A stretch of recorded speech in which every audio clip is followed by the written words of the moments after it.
السلام علیکم دوستو، آج ہم آپ کو بتائیں گے بلی شیر کی خالہ۔ ایک دفعہ کا ذکر ہے کہ دریا کے کنارے ایک سرسبز و شاداب جنگل آباد تھا، جہاں ایک شیر حکمرانی کرتا تھا۔ جنگل کا بادشاہ ہونے کے ناطے وہ بہت مغرور تھا اور اس علاقے میں کسی دوسرے شیر کو حملہ کرنے کی ہمت نہ تھی۔ ایک دن شیر اپنے وزیروں کے ساتھ جنگل کی سیر کو نکلا تو اس کی ملاقات خالہ بلی سے ہوئی۔ شیر نے خالہ بلی سے پوچھا، خالہ بلی کیا ہوا؟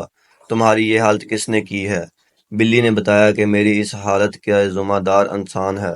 شیر کو بہت غصہ آیا اور بلی سے کہا کہ مجھے اس انسان کا پتہ بتاؤ جس نے تمہارا یہ حال کیا ہے، میں اسے سے تمہارا بدلہ لیتا ہوں۔ یہ سن کر خالہ بلی بولی، تم نہیں جانتے انسان بہت خطرناک ہوتے ہیں، اور شیر کو لے کر انسانوں کی بستی کی طرف روانہ ہو گئی۔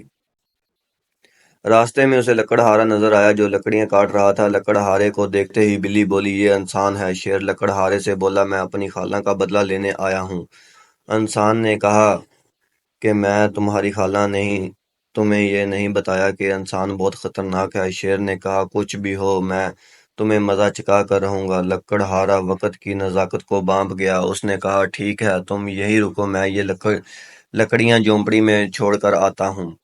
اے انسان رک، مجھے کیا پتا تو واپس آئے گا یا بھاگ جائے گا۔ شیر بولا۔ لکڑہارا واپس جانے کے لیے پلٹا ہی تھا کہ لکڑہارے نے کہا، مجھے لگتا ہے میرے آنے تک تم یہاں سے بھاگ جاؤ گے۔ یہ سن کر شیر ہنسنے لگا اور بولا کہ میں نے خود تمہیں مقابلہ کرنے کے لیے کہا ہے تو بھلا میں کیوں بھاگ جاؤں گا؟ لکڑہارے نے کہا، مجھے تمہاری بات پر یقین نہیں ہے۔ اسی اثناء میں خالہ بلی کو ترکیب سوجی اور کہا کہ ایسا کرتے ہیں کہ شیر کو اس درخت سے باندھ دیتے ہیں۔